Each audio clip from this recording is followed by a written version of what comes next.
नमस्कार, मैं प्रिया। आज है 27 मई। खबरों की तरफ बढ़ने से पहले एक नजर सुर्खियों पर। महिला एवं बाल विकास निगम, समाज कल्याण विभाग, बिहार ने निकाली रिक्तियां। बिहार में अब आसान होगा कपड़ा और लेदर उद्योग लगाना। बिहार के सभी 79 नगर निकायों में वार्डों का गठन होगा इस दिन।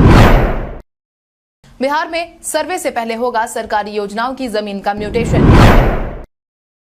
बिहार बना पर्यटकों की पहली पसंद। अब चले बढ़ते हैं बिहार की 25 बड़ी खबरों की ओर विस्तार से।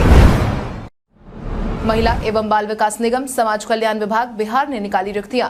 महिला एवं बाल विकास निगम, समाज कल्याण विभाग, बिहार ने काउंसलर केवल महिलाओं के लिए, इसके लिए कुल मिलाकर 213 पद पर आवेदन की मांग की है। इन पदों के लिए शैक्षणिक योग्यता की बात करें तो अभ्यर्थियों के पास मनोविज्ञान, समाजशास्त्र, कानून में स्नातक और 2 साल का कार्य अनुभव होना अनिवार्य है।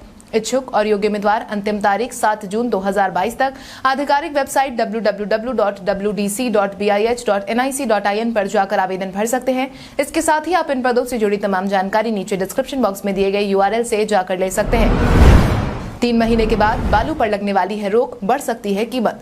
आने वाले समय में अगर आप कोई निर्माण कार्य करवाने की सोच रहे हैं तो अपनी जरूरत के हिसाब से बालू का इंतजाम कर ले, क्योंकि आने वाले 3 महीने में खनन पर रोक लगने वाली है। और जैसा कि आपको पता है कि बालू पर रोक लगी तो बालू की कीमत बढ़ जाती है। राष्ट्रीय हरित न्यायाधिकरण के प्रावधान के अनुसार अगले 1 जुलाई से बिहार में नदियों से बालू का खनन बंद होने वाला है। बालू खनन पर यह रोक 30 सितंबर तक यानी कि 6 महीने तक जारी रहने वाली है। इस दौरान वही बालू बाजार में आने वाले हैं जिसका भंडारण 1 जुलाई से पहले कर लिया गया है। ऐसा होने के साथ ही इस रोक की अवधि में स्टॉक घटने पर बाजार में बालू की कीमतें बढ़ने की पूरी संभावनाएं हैं। एनजीटी ने जिन नियमों को लागू किया है उसके अनुसार बिहार में 1 जुलाई से 30 सितंबर तक नदियों में बालू के खनन का काम नहीं होने वाला है। आज बिहारी पहचान में हम बात करेंगे नेहा शर्मा की। बॉलीवुड एक्ट्रेस नेहा शर्मा का जन्म भागलपुर में हुआ था। उनके पिता कांग्रेस के नेता हैं और नेहा ने राजनीति छोड़कर फिल्मों का रुख किया और सफल भी हुई। नेहा शर्मा ने 2007 में तेलुगु फिल्म चिरुता से फिल्म करियर की शुरुआत की। वहीं नेहा ने मोहित सूरी की फिल्म क्रूक हिंदी फिल्मों में डेब्यू किया था। उनकी अभिरुचि भोजन पकाना, संगीत सुनना, पढ़ना और नृत्य करना है। नेहा शर्मा भारतीय शास्त्रीय नृत्य कथक में भी प्रशिक्षित है। बिहार में अब आसान होगा कपड़ा और लेदर उद्योग लगाना। बिहार में अब उद्योग लगाने के कई रास्ते खुलते जा रहे हैं। पहले इथेनॉल, फिर चीनी मिल के बाद अब बिहार में कपड़ा और लेदर का उद्योग लगाना आसान होने वाला है। राज्य सरकार इसके लिए लोगों का सहयोग लेने वाली है, जिसका फैसला बीते दिन बिहार कैबिनेट में लिया गया है। जिसके तहत ही बीते दिन हुई कैबिनेट की बैठक में उद्योग लगाने पर 10% की अनुदान राशि सरकार देने वाली है। इतना ही नहीं, बिहार की नीतीश सरकार कंपनी के कर्मियों को हर महीने 3000 से 5000 तक का वेतन देगी। इसके साथ ही बिहार में उद्योग फले फूले, इसके लिए सरकार बिजली बिल पर प्रति यूनिट 2 रुपए का अनुदान भी देगी। विदेश में निर्यात करने वाले कपड़ों पर सरकार परिवहन शुल्क का 30% खर्च देगी। बिहार के सभी 79 नगर निकायों में वार्डों का गठन होगा इस दिन। बिहार के 79 नवगठित, उत्क्रमित और सीमा विस्तृत नगर निकायों में वार्डों का गठन 30 मई तक होने वाला है। राज्य निर्वाचन आयोग द्वारा दूसरे चरण में नगर निकायों के वार्डों का परिसीमन के लिए राज्य के 30 जिलों के 79 नगर निकाय, जिसमें 40 नगर पंचायत, 33 नगर परिषद और 6 नगर निगम है, 21 से 27 मई के बीच प्रारूप प्रकाशन के बाद दावा आपत्तियों के निपटारे के उपरांत संबंधित प्रमंडलीय आयुक्तों से अनुमोदन कराने की प्रक्रिया चल रही है। 30 मई को अंतिम रूप से अनुमोदित वार्डों का जिला गजट में प्रकाशन किया जाएगा। वहीं 2 जून तक राज्य सरकार और राज्य निर्वाचन आयोग को जिला गजट में प्रकाशित वार्डों की सूची मानचित्र के साथ उपलब्ध कराई जाएगी। किसानों के उत्पादों के सुव्यवस्थित भंडारण की मिलेगी सुविधा। बिहार राज्य भंडारण निगम के तत्वाधान में स्थानीय अधिवेशन भवन में बीते दिन आयोजित कार्यक्रम में उप मुख्यमंत्री तारकिशोर प्रसाद ने ई भंडारण के लिए वेब आधारित ऑनलाइन सॉफ्टवेयर व्यवस्था का शुभारंभ किया। उन्होंने कहा कि बिहार एक बार फिर से गौरवान्वित हुआ है। भंडार गृहों के संपूर्ण गतिविधियों को केंद्रीकृत स्वचालित व्यवस्था के तहत संचालित करने की दिशा में बिहार ई भंडारण लागू करने वाले देश का प्रथम राज्य बना है। साथ ही कहा है कि ई भंडारण के शुभारंभ से बिहार राज्य भंडार निगम की कार्य व्यवस्था में सुधार के साथ आधुनिकीकरण की दिशा में मील का पत्थर साबित होगा। बिहार में मानसून के देरी से आने की आशंका। मानसून करंट के अंडमान सागर में कुछ ठिठकने की वजह से समय से पहले इसके केरल तट पर दस्तक देने का पूर्वानुमान कुछ समय पहले जारी किया गया था। हालांकि अब इस पूर्वानुमान पर आंशिक ग्रहण लग गया है। हालांकि बंगाल की खाड़ी में पिछले 2 दिनों से ये पहले की अपेक्षा थोड़ा आगे जरूर बढ़ा है। इसके बाद से ही मौसमविदों का कहना है कि 21 से 23 मई तक मौसम मानसून करंट के प्रसार में पहले की तरह तेजी नहीं देखी गई है, जिसके कारण ही बिहार में मानसून के लिए फिलहाल बेहद अनुकूल परिस्थितियां भी नहीं बन रही है और बिहार के मौसमी सिस्टम पर भी इसका असर पड़ने की उम्मीद है। अभी एक उत्तर दक्षिण ट्रफ लाइन पूर्वी बिहार से उत्तरी आंध्र प्रदेश से झारखंड और ओडिशा की तरफ गुजर रही है। इसके प्रभाव से राज्य में छिटपुट जगहों पर आंधी पानी की स्थिति बन सकती है। अगले एक हफ्ते तक बिहार में प्री मानसून एक्टिविटी में कमी आने की संभावना जताई गई है। बिहार में अब यहां बनेगा इस्कॉन टेम्पल। बिहार की राजधानी पटना में हाल ही में इस्कॉन टेम्पल का शुभारंभ किया गया, जिसके दर्शन के लिए दूर दूर से श्रद्धालु बिहार आ रहे हैं। इसी बीच अब इस मंदिर की भव्यता को देखते हुए ही बिहार के एक और जिले में इस्कॉन मंदिर खोलने की तैयारी हो रही है। मीडिया में चल रही खबरों के अनुसार अब पटना के बाद पूर्णिया में भी इस्कॉन टेम्पल खुलने वाला है। इसको लेकर पूर्णिया के ई होम्स पनोरमा ने बीते दिन एक अहम बैठक बुलाई थी। इस बैठक में पटना के इस्कॉन टेम्पल के पदाधिकारी और आचार्यों के साथ सामाजिक कार्यकर्ता और स्थानीय बुद्धिजीवी शामिल हुए थे। बैठक में मौजूद पटना के इस्कॉन टेम्पल के पदाधिकारियों और आचार्यों ने अपने विचार रखे, जहां पर ही बैठक में पूर्णिया में इस्कॉन टेम्पल के निर्माण को लेकर विचार विमर्श किया गया। बिहार बना पर्यटकों की पहली पसंद। बिहार में पर्यटन को बढ़ावा देने के लिए बिहार की नीतीश सरकार काफी काम कर रही है। अगर आप किसी भी पर्यटन स्थल पर घूमने जाते हैं तो आपको पर्यटन स्थलों पर काफी विकास मिल जाएगा। आज आलम कुछ यूं है कि बिहार पर्यटकों की पहली पसंद तक बनता जा रहा है। बिहार में पर्यटन के विकास में मोदी सरकार ने सड़क, हवाई सेवा और अन्य आधारभूत संरचनाओं के विकास में कोई कोर कसर नहीं छोड़ी है। इस संबंध में बिहार सरकार के पर्यटन मंत्री भी स्वीकार करते हैं कि बिहार में पर्यटन से जुड़ी 47 केंद्रीय योजना और 245 राज्य योजनाओं का कार्य पूरा हो गया है। आंकड़ों के अनुसार बीते कई सालों से मोदी सरकार ने बिहार में पर्यटन से जुड़ी करीब 50 ऐसी योजनाओं को पूरा कर लिया है, जिससे पर्यटकों की संख्या में बढ़ोतरी दर्ज हुई है। किशनगंज के खगरा मेला में आपको देखने को मिलेगा बहुत कुछ खास। प्रत्येक वर्ष जनवरी फरवरी में मनाए जाने वाले इस मेले की शुरुआत 1950 में स्थानीय निवासी सैयद अट्टा हुसैन ने की थी। पहले ये कृषि मेले के रूप में शुरू हुआ, बाद में ये खगरा मेले के नाम से प्रसिद्ध हुआ। पहले इस मेले की तुलना दुनिया में प्रसिद्ध सोनपुर मेले से की जाती थी। मेले के समय हजारों की संख्या में लोग खरीदारी करने यहाँ आते हैं। जमुई में सोन भंडार के बाद अब लौह अयस्क होने की संभावना। बिहार में सोने का भंडार मिलने के बाद अब जमुई में फिर बड़ा खजाना मिला है। जमुई में लौह अयस्क का भंडार मिलने की संभावना जताई जा रही है। वहीं जीएसआई यानी कि जियोलॉजिकल सर्वे ऑफ इंडिया में ये बात सामने आई है। दरअसल जमुई जिले के सिकंदरा प्रखंड में मंजोश पंचायत के 8 से 10 किलोमीटर क्षेत्र में लौह अयस्क का खान होने की बात कही जा रही है। इसे लेकर जीएसआई की टीम के द्वारा सर्वे भी किया जा रहा है। बीते 2 सप्ताह से इस पंचायत में जीएसआई की टीम जमीन में 2 से 250 मीटर छेद कर सैंपल ले रही है। इस दौरान आयरन के अलावा सफेद संगमरमर भी निकलते देखा गया है। वहीं इससे पूर्व के सर्वेक्षण में ये बात सामने आई है कि यहीं कहीं तो 70 से 80% लौह अयस्क मौजूद है। बिहार में सर्वे से पहले होगा सरकारी योजनाओं की जमीन का म्यूटेशन। बिहार सरकार बिहार में म्यूटेशन की योजना को जमीन पर सही ढंग से उतारने में लगी हुई है। इसी के तहत बिहार सरकार ये सुनिश्चित कर रही है कि बिहार में म्यूटेशन में किसी भी तरह की कोई गड़बड़ी ना हो। इसको लेकर ही सरकार ने अब बंदोबस्त पदाधिकारी और जिला भू अर्जुन पदाधिकारियों की जिम्मेदारी तय कर दी है, जिसके तहत ही इन्हें अब समय समय पर बैठक करने का निर्देश जारी किया गया है। साथ ही राजस्व एवं भूमि सुधार विभाग के अपर मुख्य सचिव ब्रजेश मेहरोत्रा ने विशेष सर्वेक्षण का कार्य पूरा होने से पहले राष्ट्रीय राजमार्ग सहित सरकार की विभिन्न परियोजनाओं के लिए अर्जित की गई भूमि का म्यूटेशन कराने के आदेश दिए हैं। इससे एक फायदा ये होगा कि विशेष सर्वेक्षण में उस विभाग के नाम रैयत के रूप में दर्ज किया जा सकेगा, जिसके लिए जमीन अधिग्रहण का काम होने वाला है। बिहार में इतने लाख परिवारों के पास है आयुष्मान कार्ड। देश की सत्ता की बागडोर संभाले भाजपा सरकार के 8 साल पूरे हो गए हैं। इस कार्यकाल में भाजपा ने कई सराहनीय काम किए, जिनमें से एक है आम लोगों को आयुष्मान योजना का लाभ देने का, जिसका सीधा असर बिहार में भी दिखा है।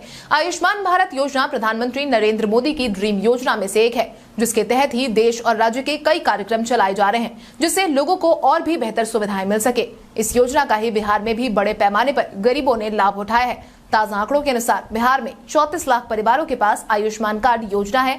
वहीं बिहार में अब तक कुल 3.30 लाख से अधिक लोग इस योजना के तहत अस्पताल में इलाज करा चुके हैं। जिन्हें नहीं पता उन्हें हम बता दें कि बिहार में कुल 943 अस्पताल सूचीबद्ध है, जिसमें 571 सरकारी और 334 निजी अस्पताल है। सबसे खास बात यही है कि इसमें 38 केंद्र सरकार के अस्पताल भी लिस्टेड है, जहां लाभार्थी इलाज करा सकते हैं। भाषा विषयों की पढ़ाई पर सबसे ज्यादा खर्च कर रहा है बिहार। बिहार में शिक्षा व्यवस्था भले ही सवालों के घेरे में खड़ी रहती हो, लेकिन बिहार शिक्षा के क्षेत्र में कई मामलों में बाकी राज्यों के मुकाबले काफी आगे रहा है। केंद्रीय शिक्षा विभाग की हालिया रिपोर्ट के अनुसार क्षेत्रफल और आबादी के हिसाब से भाषा विषयों पर सबसे ज्यादा खर्च बिहार कर रहा है। वित्तीय वर्ष 2019-20 में इस पर 104 करोड़ रुपए खर्च किए गए। हालांकि इससे पहले के साल वित्तीय वर्ष में 2018-19 पर खर्च 153 करोड़ तक किए गए थे। केंद्र की रिपोर्ट के मुताबिक बिहार अपने रेवेन्यू बजट का 1.66% भाषा विषय के विकास पर खर्च करता है। हालांकि राज्यों में भाषा पर खर्च करने के मामले में बिहार, मिजोरम और असम के बाद तीसरे स्थान पर है। हालांकि नई शिक्षा नीति के तहत लोकल भाषा की पढ़ाई को अधिक तवज्जो देने की बात कही जा रही है। ऐसी स्थिति में जानकार मान रहे हैं कि बिहार को भाषा विषयों की पढ़ाई और विकास पर अधिक खर्च करना पड़ सकता है। आज जारी होगा बिहार पुलिस SIPET परीक्षा का admit card. Bihar police subordinate service commission द्वारा BPSSC SIPET परीक्षा के एडमिट कार्ड आज यानी 27 मई दिन शुक्रवार को सुबह 11 बजे जारी किए जाएंगे। इस समय के बाद से कैंडिडेट्स आधिकारिक वेबसाइट में बताए गए प्रारूप से एडमिट कार्ड डाउनलोड कर सकते हैं। वो अभ्यर्थी जिनका चयन PET या फिजिकल फिटनेस टेस्ट के लिए हुआ है, वो बिहार पुलिस SI और सार्जेंट पदों के लिए होने वाली PET परीक्षा के एडमिट कार्ड रिलीज होने के बाद वेबसाइट bpssc.bih.nic.in पर जाकर डाउनलोड कर सकते हैं। पटना का नया रेलवे ओवरब्रिज अगले महीने से हो जाएगा शुरू। बिहार के नीतीश सरकार बिहार में सड़कों का जाल बिछाने में कोई कसर नहीं छोड़ रही है। यही कारण भी है कि बीते कुछ महीने से एक के बाद एक सड़कों का उद्घाटन हो रहा है। वहीं राजधानी वासियों को अगले महीने से एक और रेल ओवरब्रिज की सौगात मिलने वाली है। खबर के अनुसार राजधानी पटना स्थित मीठापुर में बने ओवरब्रिज पर यातायात की सुविधा अगले महीने से शुरू की जा सकती है। जानकारी के अनुसार पटना के गया लाइन गुमटी के मीठापुर रेलवे ओवरब्रिज का काम लगभग पूरा हो चुका है। इस रेलवे ओवरब्रिज के चालू हो जाने पर करभिघैया की तरफ आना जाना बेहद आसान हो जाएगा। इसके अलावा GPO स्टेशन, गांधी मैदान की तरफ आना जाना भी सुगम होगा। इस पुल के शुरू हो जाने से उम्मीद है कि लोगों को जाम की समस्या से निजात मिलेगा, जिसके तहत ही इस पुल के शुरू हो जाने से गया लाइन गुमटी के पास लगाने वाले भीषण जाम से भी लोगों को मुक्ति मिलेगी। पुल का काम कर रहे कारीगरों ने बताया है कि पुल का निर्माण कार्य बस अंतिम दौर में है। बिहार के बच्चे राजस्थान में करते हैं बाल श्रम। बिहार में बेरोजगारी और शिक्षा का अभाव कितना ज्यादा है, इस बात का अंदाजा आपको भी जरूर होगा। साथ ही बिहार में गरीबी की मार भी है। ऐसे में बिहार के भविष्य यानी कि बच्चों को लेकर जो आंकड़े सामने आए हैं वो बेहद ही चौंकाने वाले हैं। राजस्थान राज्य बाल संरक्षण आयोग ने पहल करते हुए हाल ही में बिहार समेत उन राज्यों का दौरा किया था जहां से सबसे ज्यादा बच्चों को राजस्थान लाया जा रहा है। इसी कड़ी में बाल संरक्षण आयोग के अध्यक्ष संगीता बेनीवाल ने 4 दिन तक बिहार का दौरा किया और वहां की वस्तुस्थिति के बारे में जानकारी जुटाई। बिहार दौरे से वापस संगीता बेनीवाल ने बताया कि बिहार में गरीबी और बेरोजगारी ज्यादा है।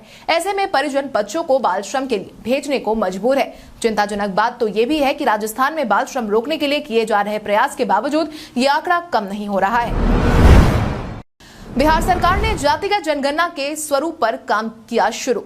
अपने संसाधन से जातिगत जनगणना करवाए जाने को लेकर राज्य सरकार ने अभी से ही अपने स्वरूप पर काम को आगे बढ़ाने की प्रक्रिया शुरू कर दी है। सामाजिक आर्थिक जनगणना में हुए झंझट से सबक लेते हुए अब ये योजना बन रही है कि स्थानीय जनप्रतिनिधियों के साथ सभी जगहों पर अधिकारियों के साथ बैठक होगी। जनप्रतिनिधियों से ये लिखित तौर पर जानकारी ली जाएगी कि उनसे संबंधित इलाके में कितनी तरह की जाति और उपजाति रह रही है। इससे जातिगत जनगणना में लगाए जाने वाले अधिकारियों को अपने काम में सहूलियत होगी। जातिगत जनगणना आरंभ किए जाने के पूर्व जनप्रतिनिधियों के साथ बैठक कई चरणों में होगी। इन 2 लोगों को राजद ने भेजा राज्यसभा। राज्यसभा चुनाव को लेकर बिहार में तैयारियों का सिलसिला जारी है। इसी के तहत राजद ने अब अपने उम्मीदवारों के नाम का ऐलान कर दिया है। बीते लंबे समय से राज्यसभा भेजे जाने वाले उम्मीदवारों के नाम को लेकर संशय की स्थिति देखने को मिल रही थी, जिसके बाद ही बीते दिन राजद ने मीसा भारती और फैयाज अहमद के नाम को पक्का कर दिया है। आपकी जानकारी के लिए आपको बता दें कि मीसा भारती अभी निर्वर्तमान राज्यसभा सांसद है। उनका कार्यकाल जुलाई में पूरा हो रहा है। वहीं फैयाज अहमद 2020 में 20वीं विधानसभा से उम्मीदवार भी रहे हैं। साल 2020 में इन्होंने भाजपा के हरिभूषण ठाकुर के खिलाफ चुनाव लड़ा था, लेकिन लगभग 10,000 मतों से चुनाव हार गए। जानकारों की माने तो ये तय था कि लालू यादव राज्यसभा के लिए एक कैंडिडेट अल्पसंख्यक को बनाने वाले थे। बिहार में लालू यादव के आने को लेकर उपेंद्र कुशवाहा ने दी अपनी प्रतिक्रिया। जदयू के संसदीय दल के अध्यक्ष उपेंद्र कुशवाहा ने बिहार में लालू प्रसाद यादव के आगमन पर अपना बयान जारी किया है, जिसके तहत उन्होंने बीते दिन मीडिया से बातचीत के दौरान साफ कहा कि लालू यादव के आगमन से बिहार की राजनीति पर कोई असर नहीं पड़ेगा। लालू यादव का घर है, यहाँ पर वो आते जाते रहते हैं। एनडीए की सरकार 5 सालों तक चलती रहने वाली है। वहीं जातीय जनगणना पर जब मीडिया कर्मियों ने उनसे सवाल पूछा तो उन्होंने साफ किया कि भाजपा ने कभी भी इस मामले में जातीय जनगणना का विरोध किया ही नहीं। अगर ऐसा होता तो ये प्रस्ताव कभी पारित ही नहीं हो पाता। सर्वदलीय बैठक में जदयू को भाजपा का पूरा समर्थन है, इसीलिए भ्रम की राजनीति न की जाए। बुरे फंसे राज्यपाल के प्रधान सचिव, मुकदमा तय। बिहार के राज्यपाल फागू चौहान के प्रधान सचिव रॉबर्ट एल चौगंथू की मुश्किलें आने वाले दिनों में और ज्यादा बढ़ने वाली है, क्योंकि उन पर यह आरोप है कि सहरसा के तत्कालीन डीएम रहते हुए साल 2004 में फर्जी पहचान पत्र पर कई लोगों को शस्त्र अनुज्ञप्ति देने का आरोप है। ये भी आरोप है कि नियम को ताक पर रखकर उन्होंने बाहरी जिले के लोगों को भी आर्म्स लाइसेंस निर्गत करा दिया था। इस मामले का खुलासा उस समय के तत्कालीन एसपी अरविंद पांडे ने किया था, जिसके बाद ही अब उनके विरुद्ध धारा 109, 419, 420, 467, 468, 471, 120B और आर्म्स एक्ट के अंतर्गत अभियोजन स्वीकृति के लिए आदेश ज्ञापक 164 दिनांक 24 अप्रैल 2022 के माध्यम से प्राप्त हुआ है, जिसके बाद आगे की कार्रवाई शुरू हो गई है। झारखंड में कमजोर है जदयू, शून्य से करना होगा शुरू। मुख्यमंत्री नीतीश कुमार के खासम खास और सरकार के मंत्री श्रवण कुमार को अहम जिम्मेदारी हाल ही में पार्टी की तरफ से दी गई है, जिसके तहत उन्हें हाल ही में झारखंड का जदयू प्रदेश प्रभारी बनाया गया है। दरअसल सीएम नीतीश की नजरें छोटे राज्यों पर है, क्योंकि पार्टी पिछले 3 दशक से भी राष्ट्रीय पार्टी का दर्जा प्राप्त करने में नाकामयाब रही है, जिसके तहत ही अब नए सिरे से काम शुरू हो रहा है। 10 साल पहले भी श्रवण कुमार झारखंड के प्रभारी थे। श्रवण कुमार की माने तो झारखंड में संगठन शून्य हो गया है, तो हमें शून्य से शुरू करना पड़ेगा। वहां शुरुआती दिनों में हमारे 6-7 मिनिस्टर हुआ करते थे। झारखंड में पार्टी के लिए बहुत संभावना है और हम पूरी कोशिश करेंगे कि पार्टी झारखंड में अपनी मजबूत उपस्थिति दर्ज कराए। शाहनवाज हुसैन आज अधिकारियों के साथ उद्योग विभाग की करेंगे समीक्षा। बिहार के उद्योग विभाग मंत्री शाहनवाज हुसैन आज यानी कि शुक्रवार को अररिया परिभ्रमण पर आ रहे हैं, जहां वो समाहरणालय स्थित परमान सभागार में सुबह 10 बजे उद्योग विभाग से संबंधित योजनाओं को अधिकारियों के साथ समीक्षा बैठक में हिस्सा लेंगे। मंत्री शाहनवाज 11 बजे मुख्यमंत्री उद्यमी योजना के लाभुकों से डीआरसीसी भवन प्रखंड परिसर में उद्यमी सम्मेलन कार्यक्रम में शिरकत करेंगे। दोपहर 12 बजे विभिन्न योजनाओं का शिलान्यास उद्घाटन कार्यक्रम है। मंत्री की सुरक्षा व्यवस्था को लेकर जिलाधिकारी इनायत खान द्वारा पुलिस अधीक्षक को मंत्री की सुरक्षा और स्कॉट की व्यवस्था नियमानुसार करने का निर्देश दिया गया है। भारत के इतिहास में आज की तारीख कई कारणों से दर्ज। भारत ने 2010 में उड़ीसा के चांदीपुर में बालासोर जिले में परमाणु तकनीक में लैंस, धनुष और पृथ्वी 2 मिसाइल का सफल परीक्षण किया। भारत के राष्ट्रपति प्रतिभा पाटिल की चीन के राष्ट्रपति हु जिनताओ और प्रधानमंत्री वेन जियाबाओ से हुई मुलाकात के बाद चीन ने 2010 में संयुक्त राष्ट्र सुरक्षा परिषद में स्थायी सदस्यता के लिए भारत के प्रति समर्थन जताया। भारत के उद्योगपति और भारतीय जनता पार्टी के वरिष्ठ राजनेता नितिन गडकरी का जन्म 1957 में हुआ। प्रसिद्ध क्रिकेट खिलाड़ी और कमेंटेटर रवि शास्त्री का जन्म 1962 में आज के दिन हुआ था। डॉक्टर भीमराव अंबेडकर की पत्नी रामाबाई अंबेडकर का निधन 1935 में आज के दिन हुआ था। भारतीय स्वतंत्रता संग्राम के महान सेनानी और स्वतंत्र भारत के प्रथम प्रधानमंत्री जवाहरलाल नेहरू का निधन 1964 में आज के दिन हुआ था। 7 साल लंबे इंतजार के बाद राजस्थान के खिलाफ क्वालिफायर 2 खेलेगी आरसीबी। आज क्वालिफायर 2 में आरसीबी का सामना राजस्थान रॉयल्स के खिलाफ होगा। लीग स्टेज के लिहाज से देखा जाए तो पिंक आर्मी का प्रदर्शन आरसीबी के मुकाबले कहीं ज्यादा शानदार रहा है। पिछले 7 साल में ये पहली बार है जब बैंगलोर क्वालिफायर 2 खेलने जा रही है। नरेंद्र मोदी स्टेडियम में होने वाले इस जंग के बाद ही फाइनल के लिए दूसरी टीम मिलेगी। ऐसे में फाइनल का टिकट जीतने की चुनौती रॉयल के लिए भी आसान नहीं होने वाली है। मैच आज शाम 7:30 बजे से होना है, जिसको लेकर ही दर्शकों के बीच में काफी उत्साह देखने को मिलने वाला है। कल हमारे द्वारा पूछे गए सवाल का जवाब आप में से बहुत सारे यूजर ने हमें कमेंट करके दिया था, उसके लिए आपका बहुत बहुत धन्यवाद। आप में से जिन यूजर ने हमारे सवालों का सही जवाब दिया है उनके नाम है ललन मोटिव, रामनव मीमांझी, विमलेश कुमार यदुवंशी, दीपक राजपति कुमार, कुश कृष्णन, सोनू सिंह, ओमकार सिंह, मंडन यादव, फुलेंद्र पुलिस, मुकेश रेड्डी, रघुनाथ प्रसाद, अनिता कुमारी, पूजा कुमारी। आप इसी तरह हमारे सवालों का जवाब देते रहे। हम हर दिन वीडियो के अंत में आपका नाम लेने की पूरी कोशिश करेंगे। तो चलिए बढ़ते हैं आज के सवाल की ओर। आज का सवाल कुछ इस प्रकार है, आपके अनुसार आज राजस्थान रॉयल्स और बैंगलोर में से कौन सी टीम फाइनल के लिए क्वालिफाई हो जाएगी? अपने जवाब में कमेंट करके जरूर बताएं। इसके साथ ही आज के लिए बस इतना ही। बिहार की बड़ी खबरों से अपडेटेड रहने के लिए हमारे YouTube चैनल को सब्सक्राइब करें और बेल आइकन दबाना ना भूलें। धन्यवाद।